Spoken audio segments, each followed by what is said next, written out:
Well, I think we can go ahead and get started.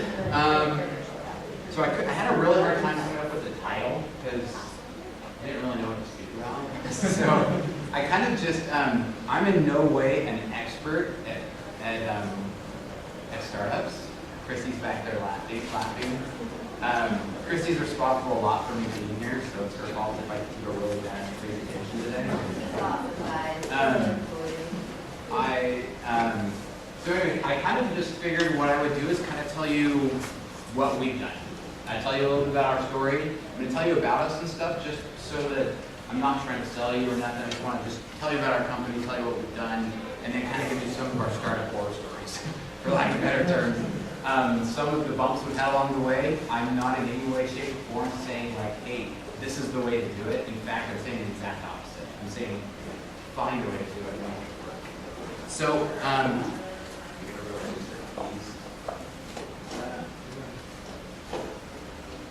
all right. So I'm Spencer Thomason, CEO and co-founder of CleanRouter.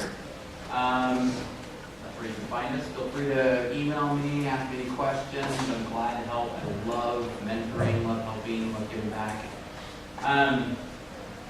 So I'm going to tell you a little bit about the product. Again, not because I'm like trying to sell you guys. Oh, first of all, so this is definitely true.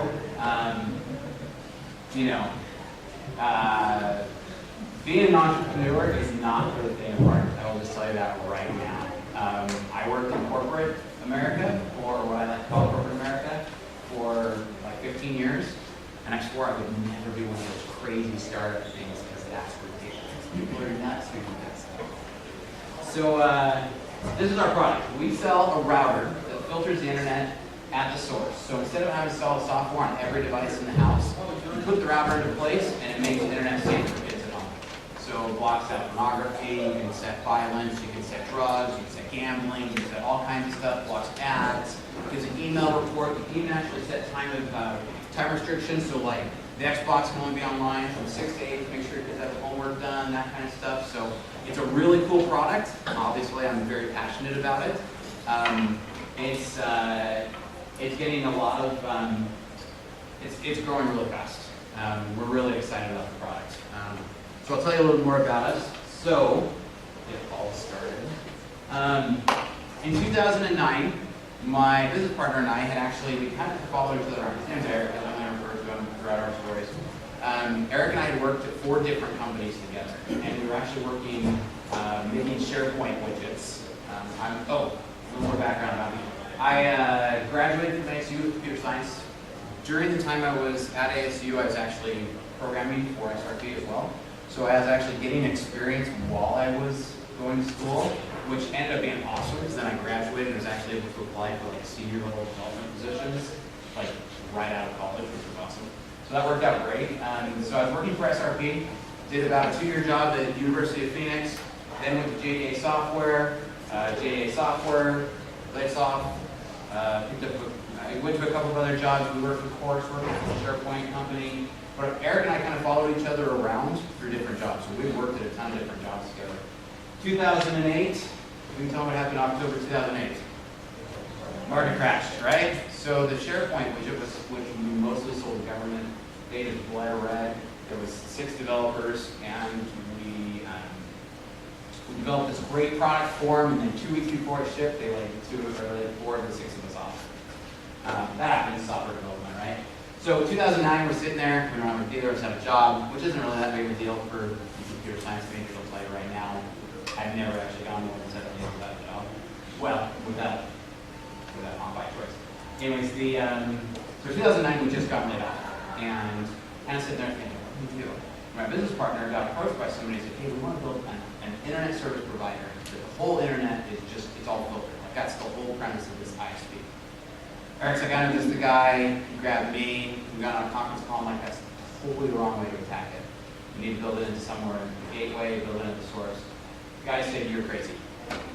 And I said, all right, I'll prove you. So I grabbed an old Linksys WRT54G, I didn't even know what that is. It's a 33 megahertz processor with 16 megs of RAM and an 8 megabyte ROM on it. I was like, there's no way possible I was going to get a filtering engine to run off of this, so I started soldering an SD card onto the board, booted it up into swap space so that it could get up and run, and kind of pretend we were able to get the software written, we got it loaded onto the router, we booted it up, filtered a page, and crashed it and said, woohoo, works. Let's do this. So in 2009, we grabbed some of our own money, pumped it in, we formed a company called Pandora's Hope, and we said, let's do this. And we spent the rest of 2009, so about 9 months, building the product. 2010, we started selling them. We had this really, really cool, we were so sure it was going to be such a cool product that people were just going to come from everywhere and buy this thing. Like it was just going to be amazing, we could sell off the shelf, we had all these awesome projections. We started selling in 2010, we're like, oh crap, we better go get jobs. So we both went and got jobs in 2010, and we just started selling these on the side.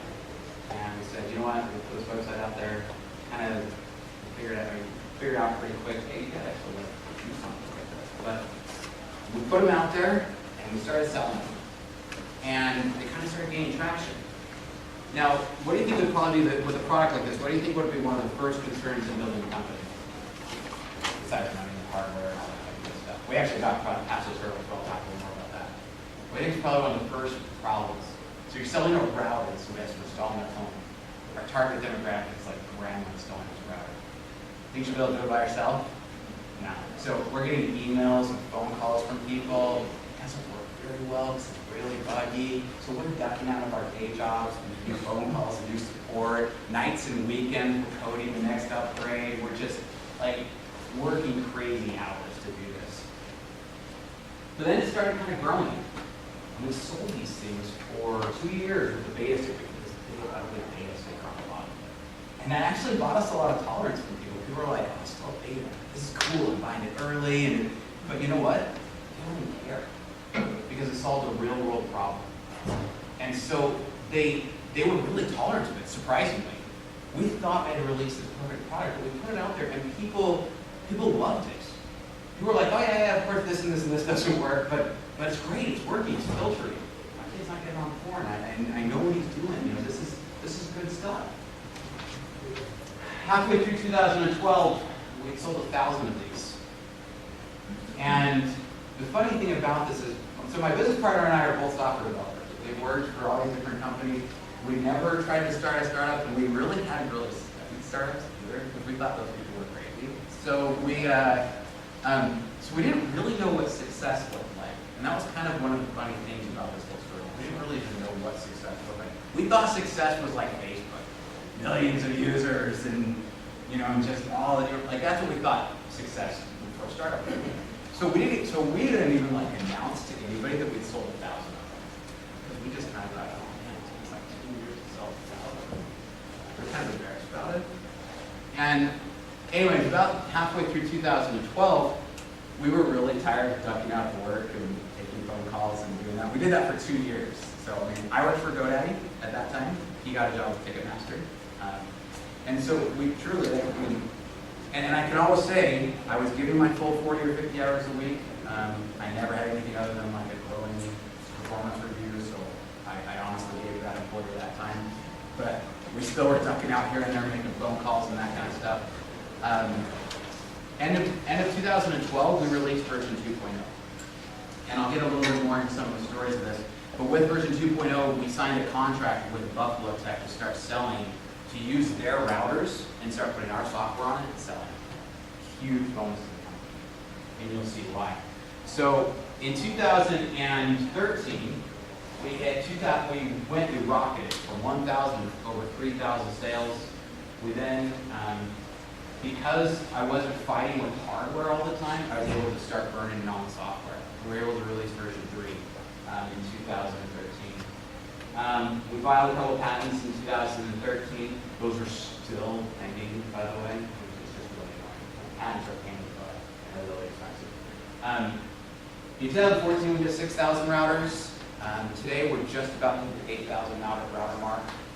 And I'll talk a little bit more about some of the more recent changes and such that we've had. In 2013, you'll remember I talked about we launched it as Pandora's Hope. So just a little side note, we'll talk about that. But in 2013, we decided, you know what? It sucks. We gotta fix this. Our marketing's horrible. Nobody knows what that means. We had this whole story behind it, but nobody got the story. And we said, you know what? So we started working, and that's when we rebranded as CleanRouter. So it is proof that you can actually survive a rebrand as well, without also spending a massive amount of marketing resources on it. People are actually being pretty tolerant of that. We still have people who call us and say, I got that Pandora router, and that's okay. It still works, So, but again, just that name brand recognition works better. So I'm going to talk about some of the lessons learned, and feel free to stop me. This is a pretty intimate environment, so if you guys have questions and you're like, this country, I think it's crazy, that's fine. I am not crazy. So, I love this quote. If you aren't embarrassed by your first version, then you release too late. I wish we'd released 6 months earlier than we did. We were so sure that thing had to be perfect before we shipped it out the door. That we ended up going through 3 different UIs for the UI. We ended up spending, I remember we spent like 2 weeks just getting stupid Mac filtering to work, and we released it, and it had so many bugs that within like 3 months we pulled it. And guess what? It took over 2 years for a customer to complain that there wasn't Mac filtering. And we'd blown like 2 weeks trying to get this stupid thing to work, right? If you're not embarrassed by your first version, you ship too late. And we'll talk a little bit more about that. So one of the very first, I actually was really excited to find this picture. When we very first shipped, this was the first router I put into a customer's home. And you know what? That customer paid full price for it. They paid $200 for me to go put that in their house. Cardboard box. Why not? Right? Now, does that pass FCC standards? Definitely not. But luckily, you got to sell quite a few before the SEC starts coming at you. So there's a couple of things about these pictures we'll go after that are kind of funny. So yeah, that's another angle of it. But you know what? It worked. This ran for 3 months in a customer's house, and we got a ton of feedback. Now, if we had waited, anybody guess how long does it take to start and finish to manufacture a plastic case? Guesses? Manufacturing people, there's got to be somebody in here studying. 6 months. 6 months? Yeah. It can take you, so when we've done our case manufacturing, we've done it out of China, most times you can, if you're really pushing them and you're not super picky, you can usually turn around in 3 to 4 months. So again, back to that earlier thing, if you're not embarrassed about it, you ship too late. Somebody paid us $200 for a goddamn cardboard box, right? So don't hesitate to put something out there that's a little rough at first. You'll be really surprised. If you're really solving a real world problem, they don't care. Think of the first, have you guys ever seen some, I should have grabbed pictures of it. Have you guys ever seen the first pictures of the first Facebook? It was called Facebook, by the way. They're horrible. It's like wide, and it's terrible, and it's buggy, and it's spit out with PHP errors all over the place, right? And it was just, it was terrible. But, the Facebook, right? They're like the Cinderella story of startups, right? So, so these are some of the points we're talking about. Who can tell me what MVP stands for? There you go, minimum viable product. Whatever you think is the minimum, emphasis on minimum, that minimum viable product, step it back 12 steps. So PayPal recently did this in relaunching a client. So this is PayPal, right? PayPal recently, I don't know, a year or 2 ago, started to try to say, we're going to start working on the lean process and start using the minimum viable product. They grabbed a team of engineers, like 5 or 6, I don't remember exactly what it was, a couple of project managers, that kind of stuff. They put them on this project and they said, okay, we want the first thing you can ship in 10 days. So now if you're talking minimum, that's minimum, right? What can you ship me in 10 days? They put it out there, they started A/B testing it with the real stuff. They put it out there and they started using it and getting feedback, learning from it. We'll talk a little bit more about this, about the iterate quickly.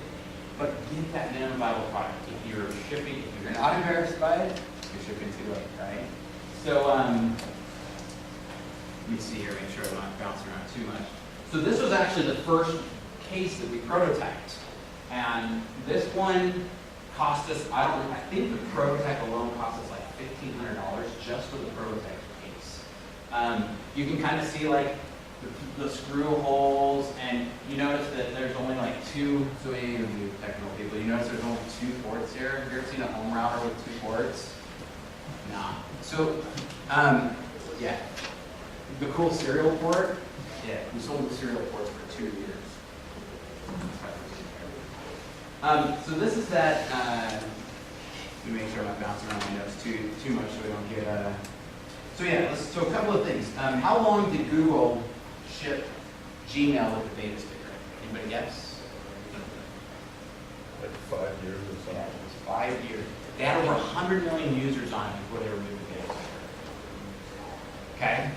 Don't be afraid to put something out with that beta sticker. Get something out there, get it out there, iterate quick. So that was our first case. Well, the first case was that one. That's technically the first case. This was actually our first case. And we went on and iterated on this pretty quickly. We got another case. But one of the first things that we ran into is, oh man, there was like some problem with the screen printing, I don't remember. But you'll actually see what that's sitting on. What that's sitting on. We spent $200. We found this awesome sale for a colored laser printer on from Dell. We spent like $200 or $250 or something like that. And then we came with the cartridge. We were excited about that part. And it and originally the first set of cases that came, there was some snafu with the screen printing that came without the logo printer. And my business partner was like beside himself. He was like, oh, you have to have it printed. I said, screw it, let's go buy some of that sticker paper and print our stickers and stuck it on it. And you know what, we actually still just put stickers on our products today. We still don't have to do it on the screen printer. And so we stressed and we stressed and we stressed and we stressed over this stupid case. We spent tons of money. Guess what we figured out? Nobody gives a crap what the case looks like on a router. They care about the performance. They care about functionality of what the product they're buying. They didn't care about the case. And we spent all this time wasting time on a stupid case. And all this money and all this headache and this manufacturing nightmare. We figured out after like the first 6 months, wait a minute, nobody cares about the game case.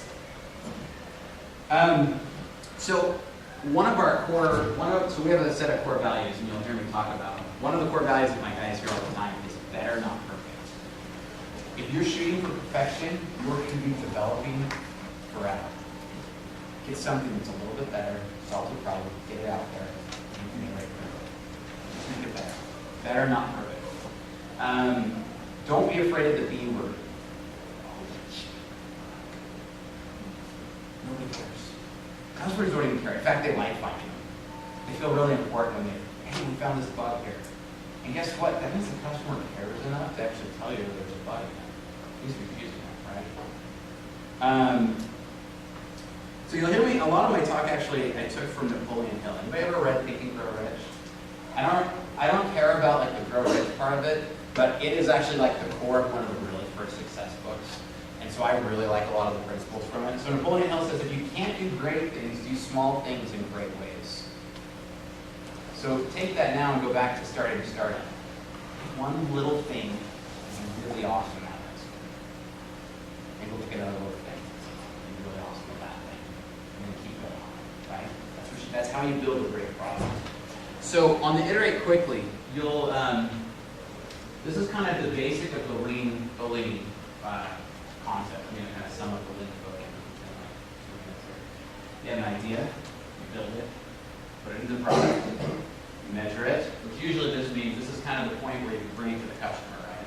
Get it into somebody's hands. I don't care if it's test users, I don't care if they're paying for it or whatever. Measure it, grab the data, learn, go back to the idea phase. You keep doing that over and over and over. You keep moving fast. Faster you move, faster you go. Sorry, I'm just looking for my time here. All right. So, one of these other ones here. So another one of our core values.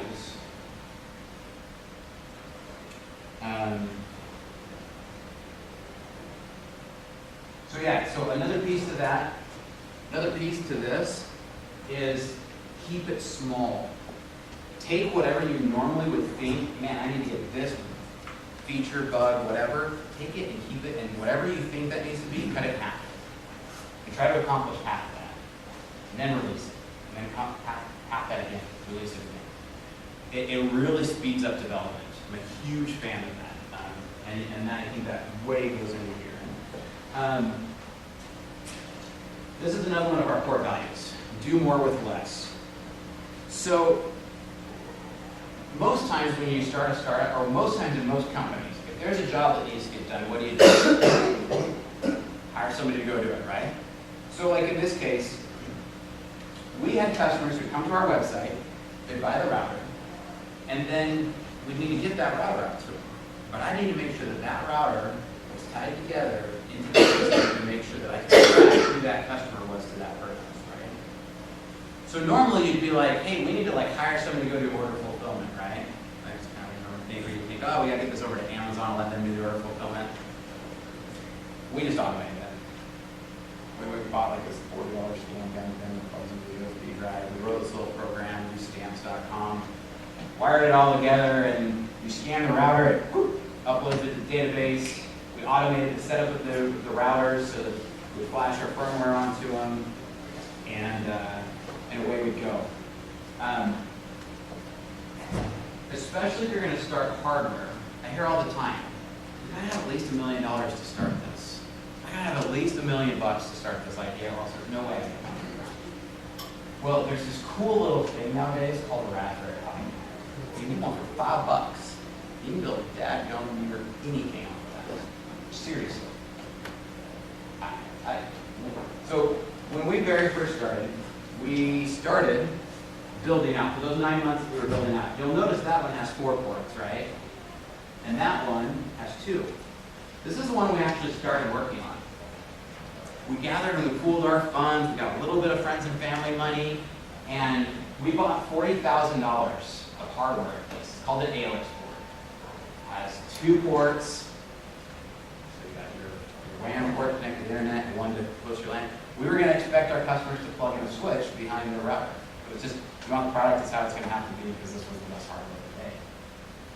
And then like 2 months before we shipped, this new awesome board came out called Router Station Pro. Ubiquiti started shipping this board, and it was built for people, hobbyists and stuff like that, who wanted to build these high-end mesh networks and all this kind of stuff. Oh, dang, that board's perfect. And we were sitting in a really tough spot. I'm trying to get a little bit.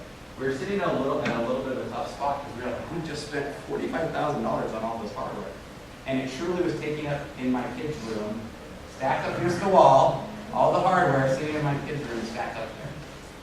And we're like, what do we do with this $45,000 worth of equipment now? It's the wrong equipment. Do we ship the wrong equipment and make it work? Or do we go make the right choice for the consumer and start shipping these? So the cool thing is that these guys let us order like 1,500 cart orders. I can start buying these boards 10 boards at a piece. We built our own case for it, which I talked earlier about how long that takes. We built our own case for it, and we started to, we made the decision to start shipping these. We don't really know what we're going to do with that other inventory. We're going to start shipping these other ones. And so they let me make these $1,500 orders, and so I started, I think they were like $1,500, $2,000. And we started buying these. And we build them out by hand, every single one. We flash them, we ship them out. So I'm a huge fan of working from home. I've talked with a lot of investors, and I haven't yet one of them say that's a terrible idea. You have to have an office where we're not going to give you money. Every one of them are like, that's brilliant. Keep your overhead low. And I'll talk a little bit more about that. But so when we start, one of our core values is do more with less. And my guys get kind of tired of hearing about that fairly frequently, but I'm a big fan of that.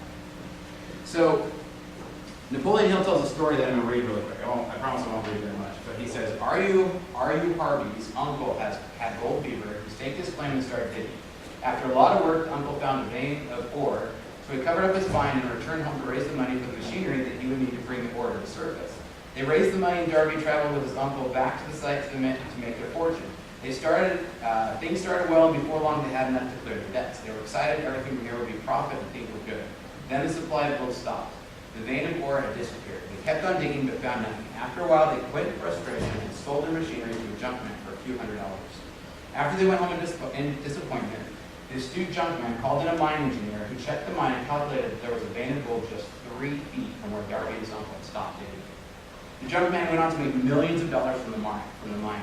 Darby returned home, paid back everyone who had lent him money, and was determined to learn from his mistakes and giving up so soon. He went on to become a phenomenal, successful insurance salesman, more than recouping what he would have made from the gold mine. He learned the lesson that you need to persevere through difficulties and stay focused if you're to become successful.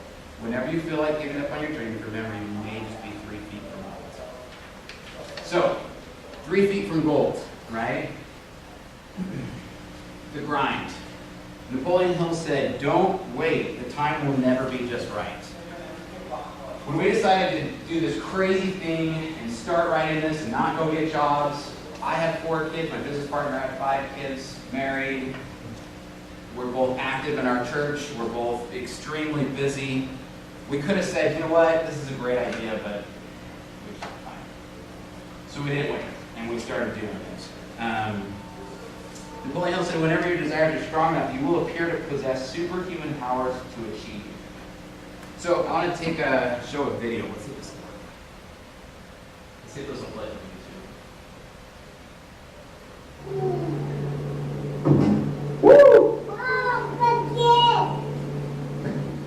My kid is a ball freak. Yes. All right. So cute kid, right? Yeah. You guys are all like, why are you showing me? So, what do you guys take from that video? Anybody? What's that? So he kept on. I'm going to go through a little something else here. I'm going to actually pause this 1 second later here. Oh no, shoot, it's going like crazy now. So now I'm skipping ahead. So, whoa, that went nuts. So you'll see, these are the boxes we ship the routers in, a bunch of cables and stuff. See some of the shipping boxes under here. That garbage can in the middle of the room that he's throwing his ball into and calling a bucket. That's just the garbage can. So I'm going to pause the video. What do you see in the corner of that room? That's my baby's room. It also happens to be the order fulfillment. That was 2 years ago. That wasn't that long ago. We have a little more space now. But, grind, right? Don't let excuses. We don't have space to do this. What you can't see out that window is a storage container parked in my front driveway that was there for a year, full of routers because we got a screaming deal on some routers. So you will find a way to make it happen if you want to make it happen. And I'm a huge believer in that. So there's every excuse in the book. Luckily, I have an extremely patient wife too. I'll say that, right? My wife's awesome. But my kids actually love it too. So he's almost 3 now. But every day when I put on my shirt, yeah, that's CleanRouter. You know, and my kids love it. They're really proud of it.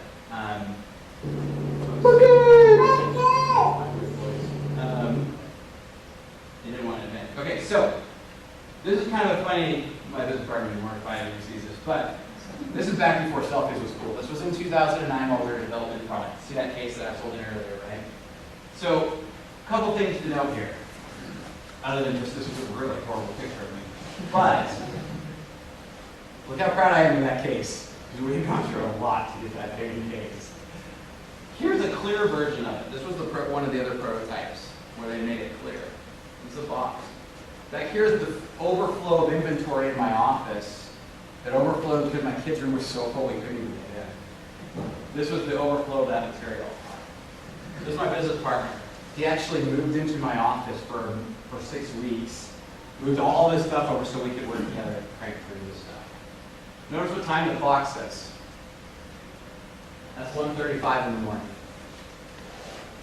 Superhuman powers. If you really want something bad enough, go out there and hack at it and make it happen. Right? That's what it takes. It's what it takes to knock these things out. So for 5 years, we worked nights and weekends on CleanRouter to get it off the ground. to keep it going. Because we didn't make the choice to not burden it with our salaries, we were able to keep the company alive.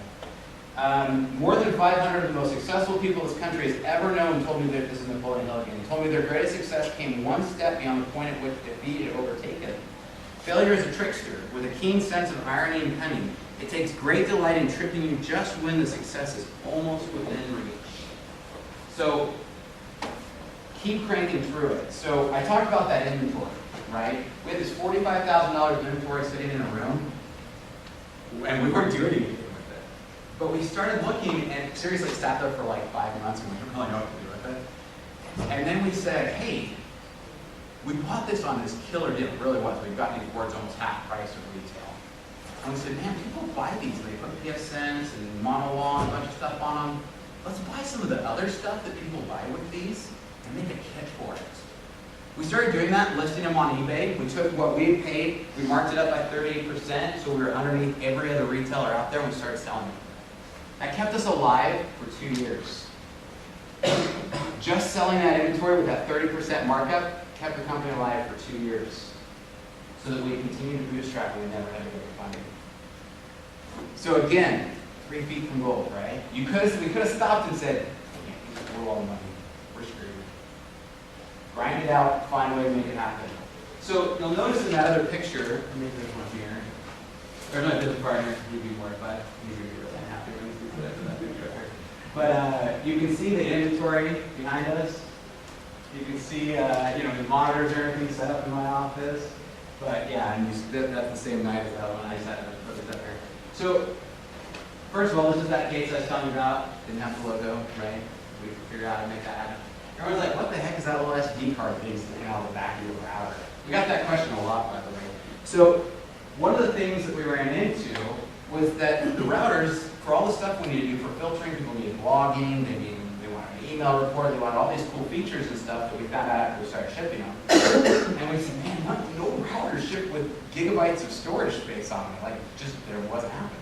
So we found this board, and we're like, well, it's kind of stupid, but like, SD cards will work, so we started shipping with an SD card. And then we're like, customers can take it out.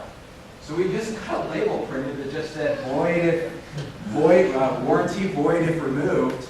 We put it on over it, and we settled it with the rest of it, and we started shipping. We shipped that for 2 years. I sold almost 1,000 of these.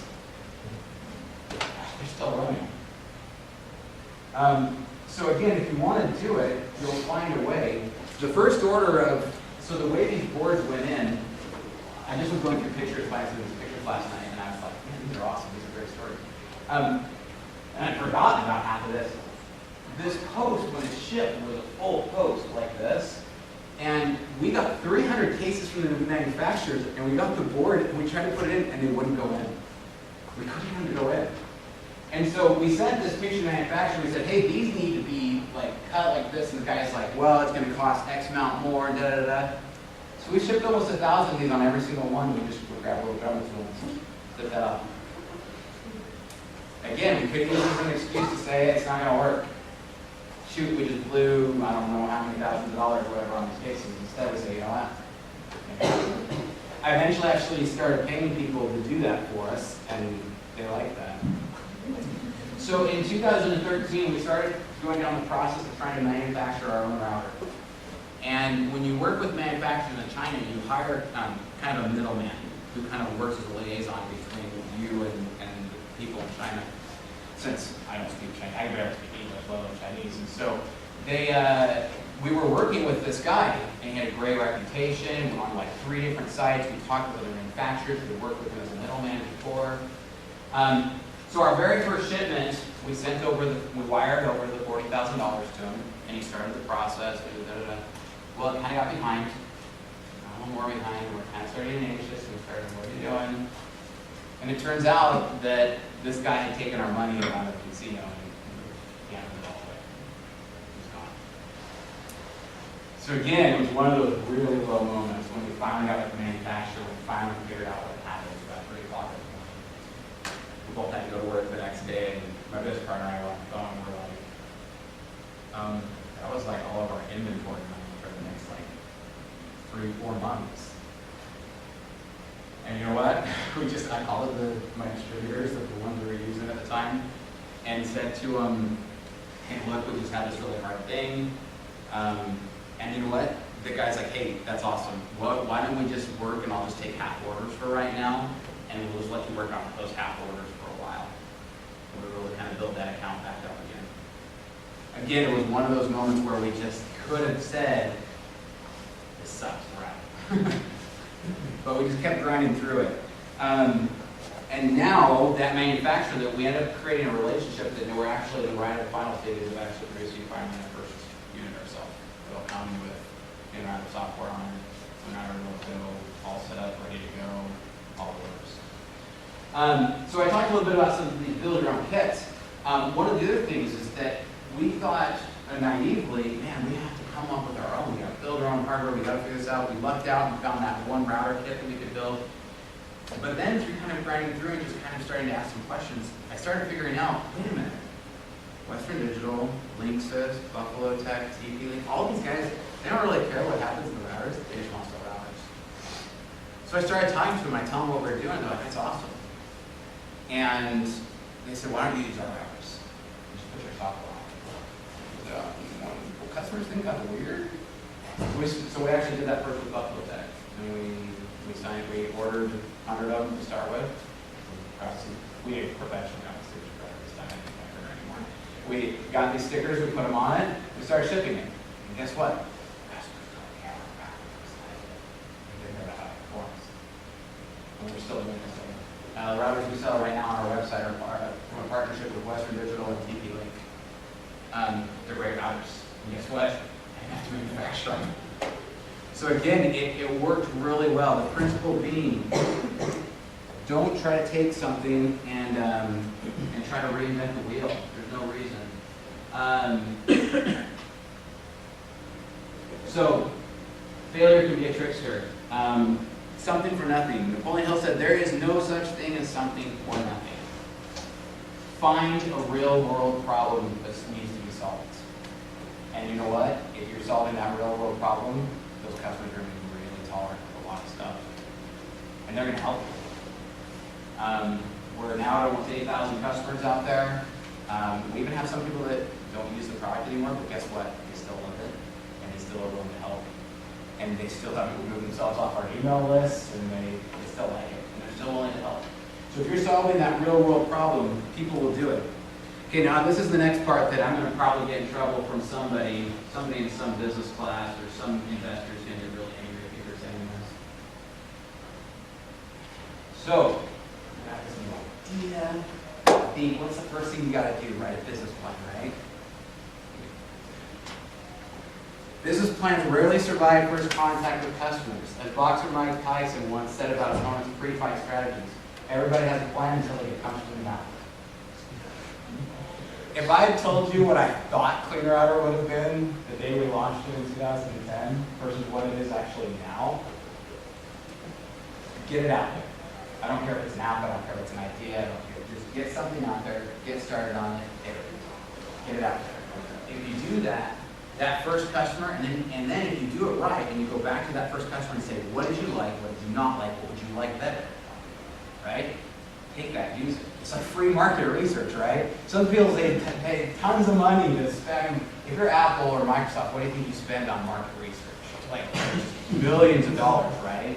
None of us have that kind of budget. But instead you put it out there and say, hey, we're going to put the app out for the first 1,000 people who are going to use it for free. So we're going to launch apps this year, right? So that kids that could be on their smartphones and stuff will get reported back in 4 hours. And the way that happens is actually one of those patent technologies. And as we do that, I guarantee you we're going to give it away for free for 6 months. We're also launching into the small medium business space to try to kind of, right now there's this huge niche between Barracuda or Cisco or somebody like that, right? Where they spend thousands of dollars a year to get these enterprise. Well, I've got 8,000 customers at home who tell me all my filtering's awesome and they love how it works. There's this huge niche of chiropractor offices, dentist offices, or whatever, who want to have like a filtered Wi-Fi for customers and stuff, but they're not going to pay that $3,000 a year bill from Cisco. So there's a huge niche that we're going to try to exploit, right? I'm going to give away the first 50 routers. of those small medium business units.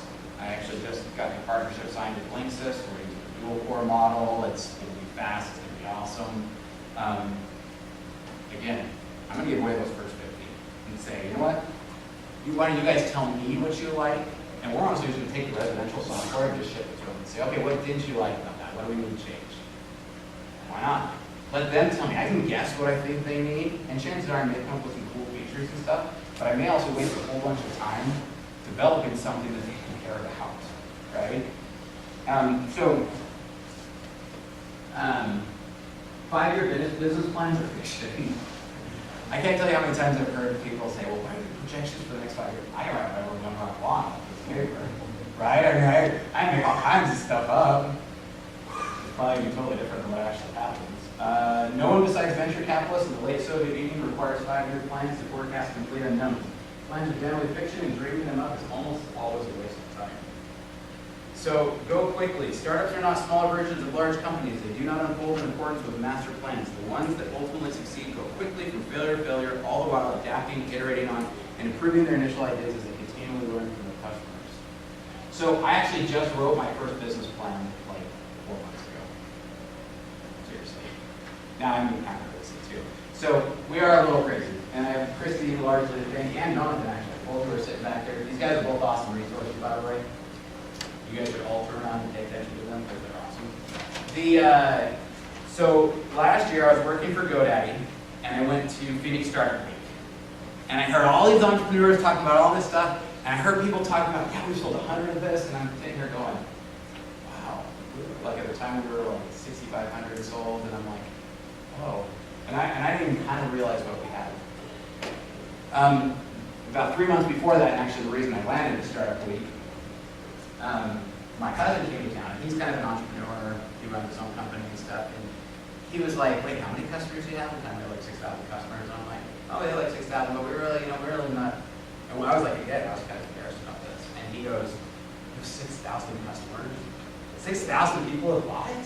That's amazing.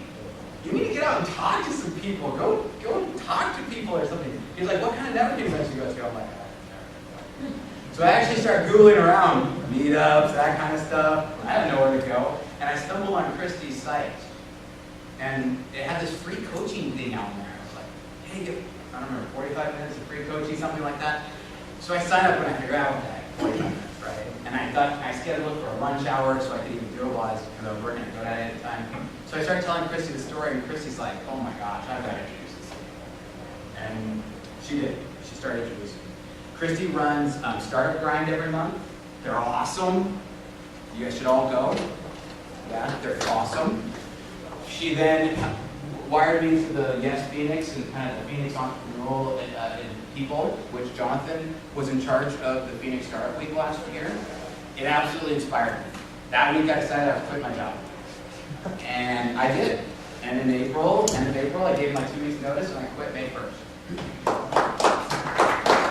And we started going with this. And we started going faster. We started going a lot faster. And we kept going faster. So the only thing constant is change, right? So anyways, my plug to that is get out there and start talking to people. I don't think you just think about it. Because guess what? You can't do it all yourself. And so you've got to surround yourself with good people. So get out there and start talking to people. It doesn't hurt. And guess what? No one's going to steal your idea. I don't care how good your idea is. Nobody's going to steal your idea. I'm not a big fan of this. No, that's fine. Get out there and start talking to people. They'll have ideas, if nothing else. If nothing else, we had talked over probably, I don't know, at least 100 people before we ever put a router in somebody's house, just so that we could start. Well, it'd be really cool if we could do this, right? And we started getting those. So the only thing constant is change. So this last year, one of the things is we started, I quit my job, I started doing a bunch of analysis. I actually started pretending I was like a CEO. And I started working on this. And one of the first things I found is we actually had one of my support guys. So we actually had 3 support guys now. One of my support guys actually was keeping a tally of how many times people had told him we weren't charging enough. That's a little crazy, right? So we were selling the router. We had 2 models, a 99 and a 199 model. We would buy the router, which isn't that much different than normal router prices. Maybe a little higher, but not that much. And then we were charging $30 a year.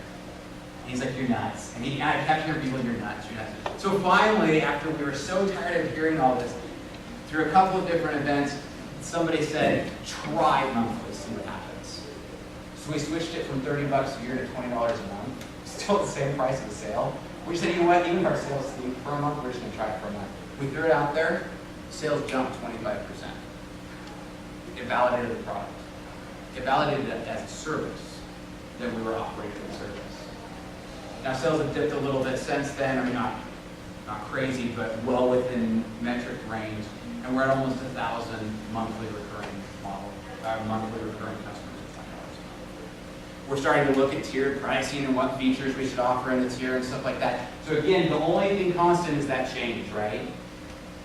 It took us 5 years to do that. Don't wait that long. That's one person can say. Don't wait that long. But be willing to make intelligent pivots. Don't be so stubborn that. See, like Eric and I, my business partner and I, we're sitting at the spot looking at it as a consumer, saying, we don't want to pay $20 a month for stuff. We're both cheap folks, right? But instead, we stopped and we said, no, we need to look at this as a business and what it's actually going to for our business. And really, at the end of the day, people are fine with it. It's like $20 a month. Oh, so you'll also notice, I'm going to go way back here. You'll also notice that, see this big jump in sales right here? Like where we went from a little over 1,000 up to like 3,500, like that. It's because we introduced a model that was $99. So before that, we were selling at $200. And then boom, we suddenly found, especially after the shaky economy, we found people wanting to get in cheap. So we did that $99. That pivot was huge for us. We got tons of routers out there. So I think I'm getting near to the end of the timer, and I want to leave some time for Q&A.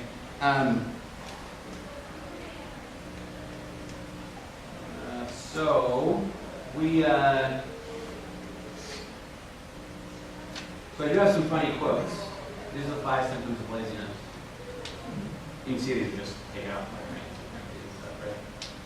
Working hard for something we don't care about is called stress. Working hard for something we love is called passion. Right? I have 5 kids. I have a brother-in-law who was addicted to pornography, who had spent $400 a month on counseling for almost 10 years to still try to keep his family together. I'm very passionate about the fact that pornography harms families and especially harms kids. And so I'm passionate about it. So that's why, it's part of the reason why we were able to grind for 5 years. The masters failed more times than the beginner ever tried. So true. So true. I never lose. I either win or I learn. They call us dreamers, but we're the ones who don't sleep. That's true too. My wife's constantly telling me I don't sleep enough. But I don't have enough time. I've heard this one so many times I can't even tell you. I don't have enough time. Yeah, there's plenty of time. I don't watch a lot of TV. I'll just tell you that right now. But instead, we have a good company. So it can pay off. We are obviously, like I said, I'm no expert. It's not like we're some multi-million dollar company, but we've been profitable for 4.5 years. We moved 8,000. We have 8,000 customers. The early market research says this year is going to be nothing short of that. We finally just started playing with Facebook ads. My business partner actually quit his job 3 weeks ago too. And he's actually focusing solely on SEO, marketing, recurring revenue. He's just focusing entirely on that while I'm taking the product. I was on 3 TV as part of a PR thing. We put it out on Facebook. And did a little ad with it. Like in 3 days, we're at almost 30,000 viewers. We're just scratching the surface. And that was actually only limiting it to like a 75,000 person demographic. So these are my 3 support guys. This is Eric and I. For our company party this year, we rented out a theater. It's actually not that expensive. It sounds a lot crappy. But we rented out a theater, and the opening day of Star Wars, we all took the day off, and we went and watched Star Wars. And then after we watched the new Star Wars, and then after we went back to my house and did a big barbecue. And the guys thought it was the coolest thing ever. But it was fun. You know, we had a good time. We invited friends and family, and this was a little theater, but it was cool. It was cool to get up in front of this little group and talk about, you know, the success, and to kind of start seeing some of the fruits of that. And there's a lot of nights where I've been sitting at 2 or 3 o'clock in the morning trying to solve some problem or other, and they're like, "What in the world am I doing this?"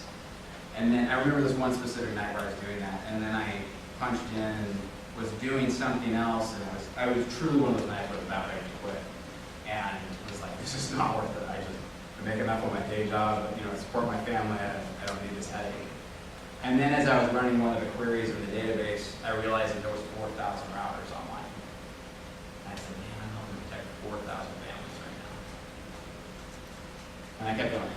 So it does pay off. It's worth it. Grind hard, work hard, iterate fast. Those are kind of my horror stories. Hopefully there's something I said today that was interesting or helpful. We have a few minutes left for questions. So I'll just turn it over to you guys. Do you guys have any questions? We've got about 10 minutes left. Throw anything at me. Yeah, what's the reason that you want to go to the National Guard and all these other projects and everything that you do? I think probably because it was something I was passionate about. I had some really good friends whose marriage was broken up because he was completely addicted to pornography. My brother-in-law, my parents split up, which kind of derived from that. There was a lot of things that kind of derived from that. So when they brought it to me, that, and then it was, I hacked everything. Like, there is nothing in my house that is not hacked. Like, it's just my Instagram tag is hacker. It's who I am. I hack everything. I was the kid who took everything apart to figure out how it worked. And so to be able to get in and start digging at the routers and hack on them and build hardware and have an excuse to buy some of the latest and greatest stuff, and it kind of just hit it. And so it was a passion, but then also it solved a real world problem. I've heard of a lot of business, a lot of startup stories, you know, ideas where I'm like, oh, what is that? Is that really a problem? This is a real world problem. I go ask any parent out there if they're not. So I even was sharing this with a friend when I was at GoDaddy. I was sharing it with him, and he's like, yeah, I know my 15-year-old surfs porn, but I want to know what kind of porn he surfs. I'm like, that's a little weird to me, but hey, that's how it spoke to him. It's a real world problem that people want. When you have kids, you want to know what they're doing. You want to make sure they're safe, and you want to make sure they're protected. So that's probably the biggest reason. I think it was a real world problem. So if you've gotten to a certain point, have you considered, like, if you wanted to scale up bigger and if you were to get things like investment, what kind of decisions you might come across that, you know, you've got a lot of choices there? A lot of people would tell me we did it totally wrong. That a year or two in this, once we proved it out with 500 or 1,000, we should run out by investors. I hear this fairly frequently, actually. And that may be true. We might have known to scale this way faster. But what I have is I've got a product that's got 5 years of experience on it. We're on version 3.4. We're working on version 4, which is going to include SSL filtering. Like, I mean, we've got some cool patentable stuff that we've worked out in the middle. And I've got 5 years of history and data on this now. Is that right? Or should I move faster? I don't know. I could spend a lot of time and haggle and beat myself up and say that they're wrong. The answer right at the moment is we're trying to seek the right time to go find funding to scale it up, because we're going to scale it up. It's kind of a chicken and an egg thing, because if you're doing really well, then it's easy to get investments. But if you're doing really well, you don't really need the investments. So it's kind of a weird chicken and egg problem. I have a lot of people who are telling me and have told me that I'm doing the investing wrong. I don't know. We bootstrapped it and hacked it through. We still haven't raised outside money, other than that initial seed money, which was most of ours. So do you like having all the people still and being able to make other decisions? Yeah, I've had a couple of investors actually tell me, as soon as no matter if you retain control of the amount, even if you only sell off 10 or 20%, you still lost some control. You still have to report with people. I don't know how much that's true, and some people say, well, then you're not getting the right investors. I get the arguments on both sides of it. That is part of one of the things that one of the things that scared us is because a couple of times when we started even talking to one of those investors, they're like, wow, you got all your customers' data. You could sell that. That's worth a lot. And that really makes my skin crawl. But those are the kind of things that an investor is going to look at and say, that's worth a lot of money, whereas we're thinking, nah, our customers like that we keep that data private, right? So that's kind of one of those kind of things where I personally am like, let's see if we can keep going with this. And if we, and again, that's where it actually came down to some of those pivots. We were at a spot where we're like, look, we need to go get some outside capital to build some real sales channels and really partner with Linksys or go sell off to CenturyLink or something like that. Or we need to change something in our billing model so we can make this a little more lucrative. And that's when we switched to 20 bucks a month and it changed that. So, I don't know. Again, I'm probably saying the wrong thing. There's probably like textbooks and investors who like beating up and stuff, but that's my version of the story. Why do you choose to build a hardware router instead of building software? I can collaborate with ISP service providers with software to help the customers. It's a great question. So OpenDNS is our largest competition, which, by the way, they just got bought like 3 months ago for $635 million by Cisco. The reason why is because the router is that hardware spot right where the router sits at the gateway. We have control of everything from DNS all the way down to content, right? So we can actually filter all the way up as high as OpenDNS, but see, that's all OpenDNS sees is just that DNS request. We actually dynamically filter the content as it comes through.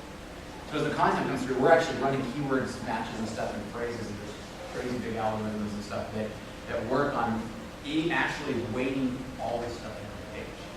So that's kind of the reason why we tackled it right there, is it was the best spot. A lot of competition in like apps, so you got NetNanny, and you got K9, and you got those kind of things. But again, then, now you're back to touching every device in the house. I got 5 kids, and I'm a geek. So that means that we have, like, literally, if you were to pull up my DHCP leases table in my house, it's usually 40 to 50 devices in that list. I don't want to manage all those. That's a pain in the neck. I do it at the router, and one of our features is like time restrictions. So my 15-year-old's tablet turns off at 9 o'clock at night. He doesn't get internet out of his tablet after 9 o'clock at night. My 7-year-old turns off at 7, right? I can control that per device. So that's why at the router. At the router, I can have tons of granular control. Plus, at the end of the day, we are starting to distribute and offload a lot of that work rather than paying for a bunch of cloud stuff. I've got these little miniature routers that are running 700 megahertz with 128 megs of RAM in every single home. I've got 8,000. Think of the distributed computing I can do on that, right? Huge stuff. We're actually starting to do some of the relearning to let those routers crawl the web for us. That kind of stuff. So there's a lot of cool stuff you can do with having a little embedded server in every single customer's hands. Does that help? Okay. So you filed patents in 13.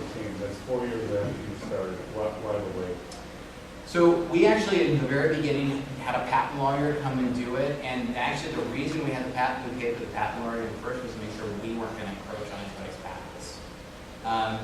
Because filtering has been around for so long, right? Like banks and most corporations stuff have these really big, filtering systems. Ours was more kind of a marketing play because we were taking the power of those big systems that require system administrators and all that kind of stuff and dumbing it down and simplifying it down to something grammar. Right? That was kind of the goal. So in a way, it kind of turned out to be more of a marketing play than it did necessarily like patentable technologies. We do have probably 10 to 15 ideas right now that are inside the router that we're going to go ahead and probably start filing for patents pretty quick on. The really big reason was time and money. It's really expensive and it takes a lot of time. You got to detail these patents out a lot. And so, arguably, again, an investor would sit there and go, "You're stupid. You're going to go do that." But those 10 patents will cost us $100,000 to file. They're expensive, right? That's a lot of money. Now, granted, if I get those, my company's worth a lot more. But again, it's kind of a chicken and egg problem. So, like, it's a race to the patent office. Like the first person that files. If somebody else were to file before you, then like they're entitled to that. Unless somebody already can show invention. So like if I can show we've been shipping this for X number of years, they can't actually go file a patent on it until they're shipping it. So that's why, and actually it gets into a weird mess that way, and technology has really kind of screwed up the patent rates right now, in my opinion. It's kind of a weird thing because, I don't know, it's a weird thing. And so we will spend some money and file some more patents here soon, but it's really expensive. And so again, on our plate, it was a little more of a marketing play than it was, man, this is a patentable idea. There are some certain algorithms and some of the stuff in the way that we're doing the filtering and some of those kind of pieces that are patentable, but yeah. So you're right, both of you are right. That's why we haven't done it. And again, I'm not sure that's necessarily right or wrong. It's just what we did. So I think we might be out of time. Thanks everybody. I appreciate it.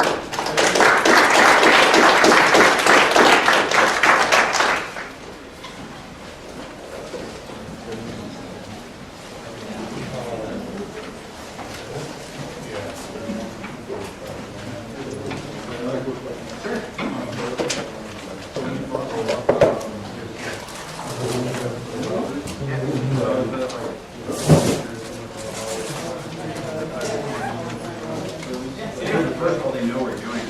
So it's a partnership. They know we're doing it. Well, so the first router that we shipped was actually like a router kit, so they didn't really care because it would be sold to people to, like, they sold, hey, here's how you build, opened up a thing for it, and like, we'll start building on it, right? Good luck, hope we build a really cool project, right? And so, yeah. Are we scheduled on Tuesday? Yeah. Fun to see you here. Are you speaking? No, like right now it's actually kind of funny because Always he's changing from shipping with us. You know, How's scratch? It's great. Yeah, we've done, it's been, So I call them and I yell at them, they're like, we're in Rounders mode right now, but we just launched some good stuff. We launched in September. yeah, technically I may be going to they kind of threw a blind eye to that a little bit. And up about 100K. Impressed. Well, we do actually. Yeah, we do. And usually if it comes back in startups? Yeah. Still. Yeah, she's pressing ahead. She had a rough year health-wise, so there was some stuff that was kind of big. But, and that, so, that's how we figure it. What about you? But that's what we are. I know. Congrats. No, it's pretty good fun. Yeah, I'm fine. After waiting, people were like, "How do we manufacture?" I call people. You said you're working with Raspberry Pi. Grab Yeah, something, build it, ship $1,000. It's so funny because. That's mine. Remember Barbara? No. All right, cool. The work factory? Well, so we actually lucked out and then we found a manufacturer who would be like that.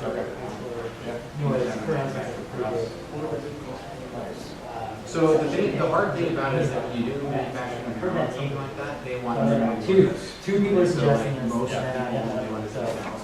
That was actually part of the nice thing is that Mark's because yeah, he knows manufacturing and process. CPG. Exactly, yeah. They started speaking Twitter, which I have one other. So again, that was kind of one of those things where it was like, I'm being sucks. Yeah. But it's kind of turned out to be a lot less.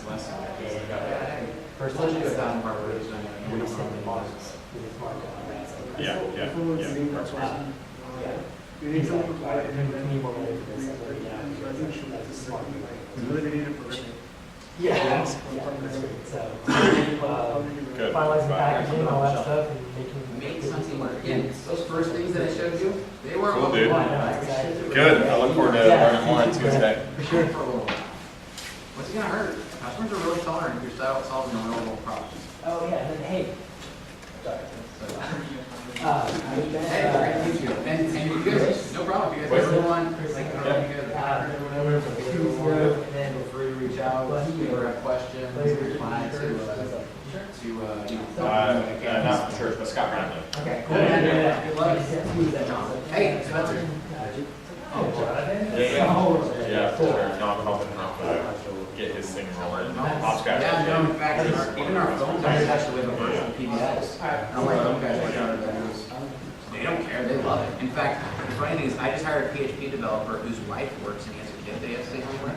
So for him, it's the ideal gig. Like, he wouldn't, like, I would not have gotten this developer except for the fact that he can work from home. And he's just a little bit fun to help, but I mean, and he's a phenomenal developer. Sorry, I got everybody. No, you're fine, dude. Thank you. It's good stuff. I hope so. Hopefully it wasn't too boring. No, not at all.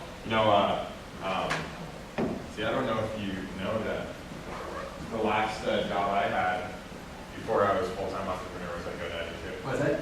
Yeah, even you were, I saw it on your profile, you're director of, I was a GM with Oh, okay.